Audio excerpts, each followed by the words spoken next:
In 2019, the Mexican government arrested one of the most wanted cartel leaders on the planet. Then, 6 hours later, they let him go. Not because they lost the trial, not because of a lawyer, because the cartels surrounded the city with gunmen and threatened to burn it to the ground. Let that sink in for a second. A government with an army, a police force, international backing, looked at a criminal organization and blinked. So the question isn't just how did this happen? The question is, when did cartels stop being criminals and start being governments? It's October 17th, 2019. Culiacán, Mexico, the capital of Sinaloa State, home to about 1 million people. At around 3 p.m., Mexican security forces make a bold move. They raid a house and capture Ovidio Guzmán Lopez, the son of El Chapo and one of the new heads of the Sinaloa Cartel. This is a massive win, the kind of arrest that makes headlines around the world. But within the hour, something extraordinary happens. Cartel gunmen don't panic. They don't run. They mobilize. Hundreds of armed men flood the streets of Culiacán. Armored vehicles, 50 caliber machine guns mounted on trucks. They surround military bases. They take soldiers' family members hostage. They block every road out of the city. The city is under siege, not by a foreign army, by a drug trafficking organization. And the Mexican president, Andrés Manuel López Obrador, makes a decision that shocks the world. He orders Ovidio released. His exact words, "Human lives are worth more than capturing a criminal." Maybe, but everyone watching knew the real reason. The government had just realized, painfully, publicly, that they didn't control Culiacán. The Sinaloa Cartel did. This didn't happen overnight, and it's not just Mexico. Right now, cartels and criminal organizations control significant territory in Guatemala, Honduras, El Salvador, Colombia, Brazil, and parts of West Africa. They're funding political campaigns. They're running food programs. They're building schools. In some regions, they collect taxes, resolve disputes, and provide security, things we normally associate with governments. To understand how this happened, you need to understand 3 things. The catastrophic failure of the war on drugs, the overwhelming power of cartel money, and the moment cartels realized they didn't just need to fight governments, they needed to replace them. In 1971, Richard Nixon declared a war on drugs. He called drug abuse public enemy number 1. It sounded tough. It felt necessary. But here's what nobody planned for. Prohibition doesn't kill demand. It just raises the price.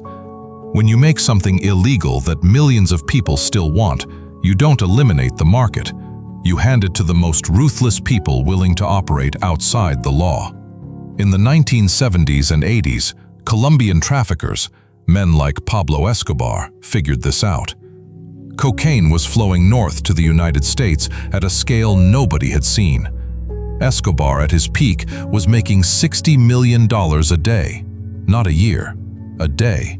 When Colombia cracked down with US help and eventually killed Escobar in 1993, the world celebrated. The kingpin was dead. The war was being won. Except it wasn't. It was just being relocated. Mexican traffickers, who had been hired as mules, simple couriers, realized they were sitting on a gold mine. They started keeping product instead of just transporting it. Groups like the Guadalajara Cartel fractured and reorganized into what we now know as the Sinaloa Cartel, the Juarez Cartel, the Gulf Cartel, and eventually, the most terrifying of all, the Zetas. Every crackdown, every arrested kingpin, every seizure just made the survivors more adaptive, more violent, and more sophisticated. You can't bomb your way out of a market, and governments were slow to realize that. Here's something most people don't fully grasp about cartel power. It's not primarily the guns. Guns are the last resort. The real weapon is money and what it buys.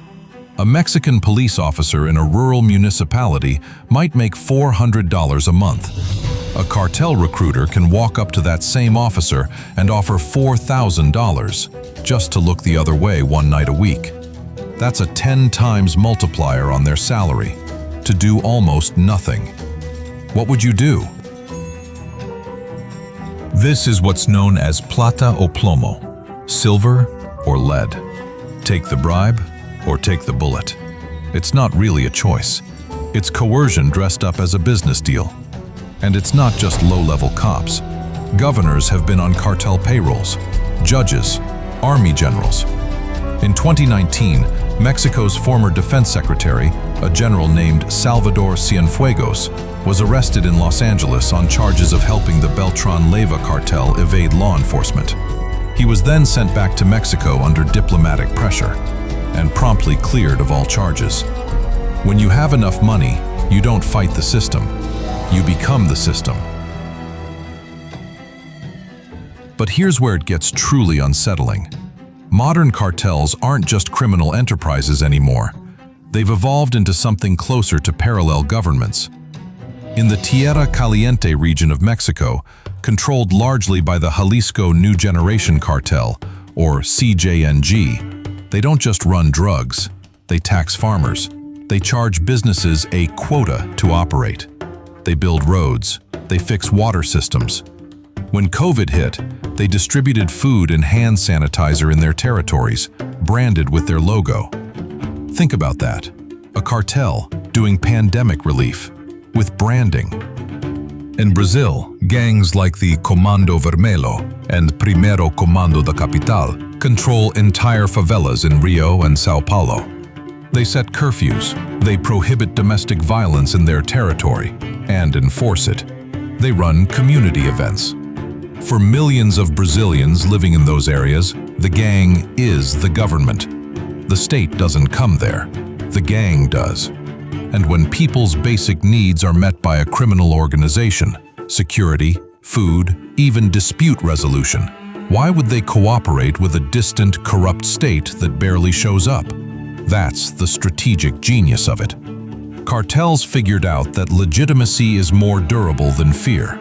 El Chapo was beloved in parts of Sinaloa because he funded schools and hospitals. When he was arrested, people genuinely mourned. Not the criminals, the locals, the ordinary people whose lives his money touched. So why can't governments just crush them? They have armies, they have international support, they have the law on their side. The answer is a brutal paradox.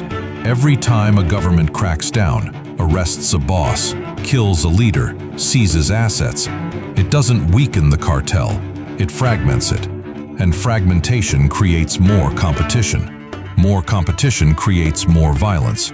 More violence destabilizes the region further, which creates more poverty, more desperation, and more willing recruits. The DEA calls this the kingpin strategy. Economists call it the balloon effect. You squeeze one side, the air just moves somewhere else. And governments face a structural disadvantage that cartels don't. Governments have rules, accountability, elections, budgets, international optics. Cartels have none of that. They move fast, adapt constantly, and have almost no overhead, because their labor force is often economically desperate people with no alternatives. You cannot outspend a $500 billion a year industry with a government anti-drug budget. So where does that leave us? The honest answer is, in a very uncomfortable place. Because the countries most affected by cartel power are also the countries that supply the demand. The United States consumes roughly 40% of the world's cocaine. Europe consumes much of the rest. The money flowing into cartel coffers comes from ordinary people in wealthy countries making a personal choice.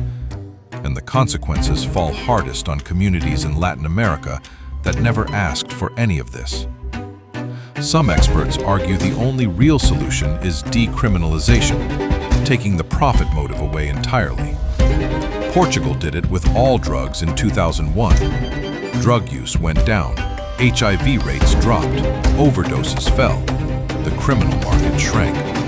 But that solution is politically toxic almost everywhere else, and the cartels know it. Others argue it's about institution building, creating legitimate opportunities so people don't see cartels as the best employer in town. But that takes generations, and cartels can move faster than governments can reform.